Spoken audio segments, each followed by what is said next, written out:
a 16-year-old cheerleader, a 40-year-old family friend, and a kidnapping that shook the entire country. However, the kidnapping turned out to be just the beginning, as heated debates ignited online about the victim, the abductor, and what really happened. This is one of those stories that linger in your mind for a long time after the perpetrator is punished and the victims have been avenged. The kidnapping story is filled with questions and details that even investigators still cannot explain. It begins with a teenage girl, 16-year-old Hannah Anderson, a high school student, gymnast, dancer, and cheerleader. Born and raised in San Diego, she was a typical American teenager from a typical American town. Hannah and her younger brother, Ethan, grew up under the watchful and loving eyes of their father, Brett, and mother, Christina. However, in the spring of 2013, the Andersons encountered a problem familiar to many other families. Brett lost his job, which had an impact on his marriage. After several months of searching, the man received an offer that required him to move to Tennessee. That's when he turned to his longtime friend, James DiMaggio, whom everyone called Uncle Jim, for help. After serving 4 years in the Army, James moved to San Diego, where he found a job as a telecommunications network technician at a research institute. It was there that he became acquainted with Brett Anderson and his wife, Christina, who was 3 months away from giving birth to their daughter, Hannah. James became Brett's best friend and practically a member of the family.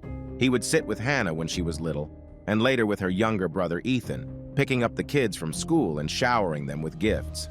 James grew so close to the family that he even took out a $112,000 life insurance policy for the children, whom he affectionately called Uncle Jim. Uncle Jim never refused the family anything, and he could always be relied upon. So, before leaving, Brett asked him for a favor. He asked him to look after his family. For 3 months, it seemed that DiMaggio faithfully kept his promise to his friend. However, on Saturday, August 3, 2013, he confessed to Christina that he was facing financial troubles and was moving to Texas to start anew. He invited her, the children, and the family dog, Callie, to a final farewell dinner at his remote cabin in Boulevard, California. Christina, Ethan, and Callie arrived at James's place early, while Hannah was still at cheerleading practice. James was supposed to pick her up later that evening, but instead of dinner, James tied up 44-year-old Christina and 8-year-old Ethan with duct tape. He attacked Christina with a crowbar and shot Callie, leaving their lifeless bodies in the garage. He beat Ethan, but left him alive when he went to pick up Hannah. When they arrived at his home, everything seemed perfectly normal. But in the house, Hannah noticed her mother's purse on the table, along with handcuffs. In that instant, the atmosphere changed. Uncle Jim started behaving like a complete stranger to her. He handcuffed Hannah, tied her ankles with zip ties, and sat her on the couch. Then it got even scarier. He made her play Russian roulette with a gun pointed at her. Uncle Jim had once taught Hannah and Ethan self-defense techniques, and at first, she thought he was staging this as another lesson. However, it quickly became clear to her that DiMaggio was deadly serious. She then heard muffled screams from her brother upstairs. Jim told her he was tied up and ordered her to be quiet. When Hannah complained of a headache, James gave her medicine that made her fall asleep. That's the last thing she remembers from that evening. What happened next is not precisely known, but around midnight, James DiMaggio's blue Nissan Versa was spotted heading west, leaving Boulevard, California.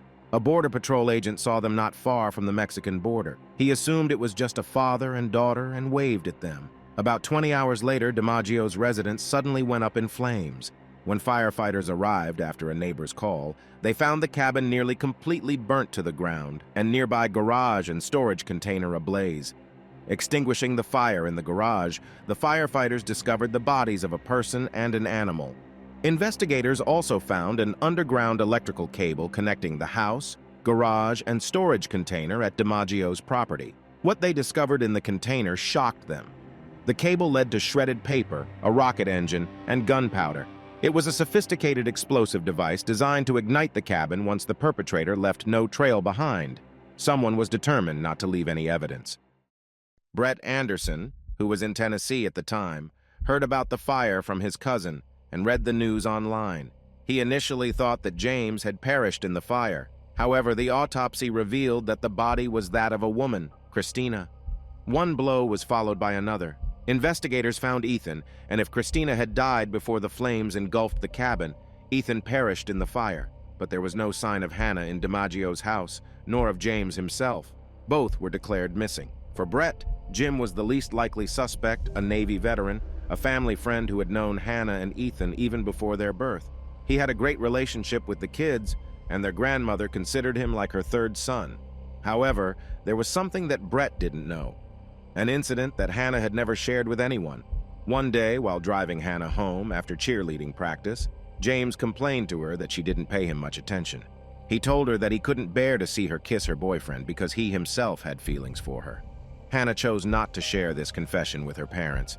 She didn't want to destroy her father's friendship with James and decided to keep it a secret, hoping that it was just a passing infatuation that would fade on its own. Perhaps if Hannah had known the shameful secret that the DiMaggio family was hiding, she might have thought twice before letting the situation slide. In a remarkable twist of fate, when James DiMaggio Sr. was 35 years old, he too fixated on a 16-year-old girl. In 1988, he broke up with his girlfriend, Therese Dusenberry, because he had fallen in love with another woman, Therese's 16-year-old daughter. He hoped for mutual feelings from the girl, who was the same age as his son. He showered her with gifts and asked her to run away with him, promising a better life. She declined. But James DiMaggio Sr. was not the type of person to accept no as an answer. On July 18, 1989, armed with a sawed-off shotgun and 2 handcuffs, James put a stocking over his face and forcibly entered Therese's house in El Cajon, California. Therese was not home at the time. Only her daughter was there with her boyfriend. While the man tied the boyfriend to the bed, the girl escaped through the bathroom window and ran for help. Realizing that his target had escaped, the man fled the scene, but his crimes didn't end there. That same year, he celebrated Christmas with his 2 friends, Cynthia Bryant and David DeBoard, in a hotel in El Cajon. In the morning, he had an argument with David over Cynthia and grabbed an aluminum baseball bat. He said, "I have nothing to lose," and proceeded to assault the 2. When Cynthia regained consciousness, she realized that she was tied up with a wire and her mouth was taped shut. David lay face down in a pool of blood, barely clinging to life. Fortunately, Cynthia managed to call for help, and the 2 survived the attack, though they were left with lifelong injuries. James turned himself in 9 days later. He was sentenced to 2 years for assault and only 3 months for breaking into Therese's home and attempting to kidnap her daughter. On the day of his release from prison, James Jr. approached Therese's daughter in the school hallway and told her that his father was free and waiting for her after school. Terrified, Therese immediately took her daughter out of the state. They changed their names and started anew, far away from DiMaggio. Approximately 10 years later, James Sr. suddenly disappeared. He simply didn't show up for work at the Honda dealership, where he worked as a salesman, and stopped answering his daughter's calls. A week later, on August 10, 1998, his body was found. James DiMaggio and his sister Laura vowed never to follow in their father's footsteps. However, it wouldn't be long before James DiMaggio Jr. broke that promise. During this time in Boulevard, investigators made another shocking discovery. In the garage, they found 4 large trash bags containing significant items of interest to the police: packaging for handcuffs, zip tie packaging, and hunting knives. Whoever had placed all these items in the garage likely believed that they would burn along with the evidence. There was something else among these items, a plethora of photographs of Hannah from her Facebook profile. It became clear that James had likely abducted Hannah and intentionally set fire to his own residence. Shaken, Brett Anderson appeared on the news, pleading with his friend to return his daughter. Additionally, information about Hannah's abduction was not only disseminated on highway billboards in California, but also through messages sent to ordinary Americans' mobile phones. Millions of people instantly learned about Hannah's abduction, and the police received a flood of calls. Early Monday morning, while firefighters were still investigating the DiMaggio garage, the kidnapper was moving north towards Idaho, leaving behind a trail of arson, abduction, and 2 murders. By the time they reached Idaho, Hannah was just waking up. She immediately asked about her family, and the man confessed that he had set the house on fire, but her mother and brother were safe in the garage. He added that he had left clues for the firefighters to rescue them. They stopped near a popular trail, 5 miles from Cascade, Idaho. The kidnapper parked the car and made Hannah help him cover it with branches. He removed the license plates, took a few backpacks with minimal supplies from the car, and led the girl through the mountains to the river of no return. The man intended to set up camp near the river, but he got lost. Hannah had a hard time carrying the backpack and DiMaggio's cat, which he had brought along.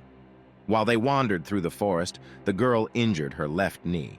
Finally, they set up camp 8 miles from the trail. The night became very cold. Hannah was scared, freezing, and hungry after their meager snack. Sneaking a look into the backpack, she discovered another pair of handcuffs and realized that the living DiMaggio was unlikely to release her. She didn't know if anyone was looking for her, but desperately hoped that they were. On August 8th, a married couple was riding horses along the Frank Church River of No Return wilderness when they encountered a man holding a cat and a very young girl. Hannah, and it was indeed her, was initially delighted, thinking that she could now return home. However, James threatened to kill her and anyone who tried to help her, so she tried to smile and act naturally when the riders approached. The couple found it strange that the girl was wearing pajama pants and sneakers, which were hardly suitable for a mountain hike. They didn't think much of it at the time, but became concerned when they returned home and saw the news about the kidnapping. After the call from the married couple, 250 FBI and police agents rushed to search the area around the River of No Return, and they found James's blue Nissan covered with branches. They knew the kidnapper was somewhere nearby. It will take them another 2 days to find Hannah on a 2-million-acre property. On August 10th at 5:15 p.m., FBI agents discovered the camp where James was holding Hannah. When they surrounded him, James fired 2 shots from his rifle, after which FBI snipers opened fire. Hannah later explained that DiMaggio had attempted to start a signal fire to call for help, although she didn't clarify why he thought they needed help. When the fire didn't appear, Hannah told him that she had read somewhere that firing 3 shots into the air signaled SOS. DiMaggio only managed to fire 2 shots, and those were lower. Following this, a series of shots from the surrounding FBI agents rang out. She realized she was saved when her rescuers wrapped her in a warm blanket and told her that a helicopter was on its way. Hannah's return should have marked the end of this story, but it took a bizarre turn. Just 2 days after coming home, Hannah was active online, interacting with strangers and answering their questions, some of which were quite invasive. For instance, many were interested in whether the man had sexually assaulted her, to which Hannah replied that she wasn't allowed to answer that question. She was criticized for what some considered inappropriate selfies, which she shared on the day of her mother and brother's funerals, and for playful videos of mildly provocative dances on the day she gave an interview about the incident. Critics questioned her apparent lack of grief following the attack on her family. Information emerged that on the day of the murders, Hannah and DiMaggio exchanged 13 phone calls before simultaneously turning off their phones. Officers also found letters written by Hannah in DiMaggio's home in which she expressed regret for not getting along with her mother. It was also revealed that the two had taken multiple trips together to Hollywood. However, the harshest critic of Hannah became Chelsea Hoffman, a profiler and the author of a book about the case. She pointed out several inconsistencies and unanswered questions that troubled even some of Hannah's relatives, like her second cousin, who was interviewed for the book. Hannah claimed that, instead of giving her painkillers, DiMaggio likely drugged her, and she was asleep until she woke up in Idaho, unable to remember how she got there. But according to Hoffman, surveillance footage from the highway shows a seemingly awake Hannah sitting in the passenger seat next to DiMaggio. Additionally, Hoffman raised concerns about Hannah's statement that she injured her left knee, then shared images of her right leg being bandaged. When confronted about this discrepancy, Hannah irritably responded that her left knee was injured in Idaho, while her right leg was bandaged due to arthritis from an old sports injury. James DiMaggio's sister, Laura, also does not believe her brother could have committed such a crime. She thought he only wanted to protect Hannah, a girl she considered troubled. She filed a $20 million lawsuit against the FBI regarding her brother's death due to alleged wrongful actions, but lost the case. All these contentious details compelled investigators to try and establish the true nature of the relationship between Hannah and her kidnapper, and detectives claim that the evidence found by forensic experts completely corroborates her account. In their search for a motive for the murders and kidnapping, investigators scrutinized DiMaggio's computer and found letters addressed to Hannah that suggested the man feared she was growing up and distancing herself from Uncle Jim. He may have hoped that taking her away somewhere alone would change the situation. Police also discovered receipts for the purchase of weapons, handcuffs, and zip ties bought a month before the crime. This indicates that DiMaggio had planned the kidnapping rather than it being a spontaneous decision. Photographs of Hannah in his garage confirm the man's infatuation with the girl. However, in Idaho, where DiMaggio and Hannah were found, investigators discovered finely shredded paper, similar to what was found near Christina. In the letters Hannah wrote to her uncle Jim, investigators didn't find anything criminal, and the same goes for the trip that Hannah and DiMaggio took to visit his sister Laura in Hollywood. Finally, the simultaneous turning off of DiMaggio's and Hannah's phones simply occurred because he disliked when she spent too much time on the internet and always asked her to turn her phone off when he was around. Another intriguing coincidence is that the day of Jim's death was the anniversary of the day his father had died. Several weeks after returning home, Hannah resumed her studies, dance, gymnastics, and aimed to be a regular teenager again. Despite what she had been through, she graduated from school with honors and even became the school's homecoming queen. She decided to study criminology and forensic medicine with the goal of becoming a detective, specializing in working with victims of violence. Hannah believes she's a survivor, not a victim. When asked if she was glad that James was killed instead of being sent to prison, she responded, "Of course, he got what he deserved.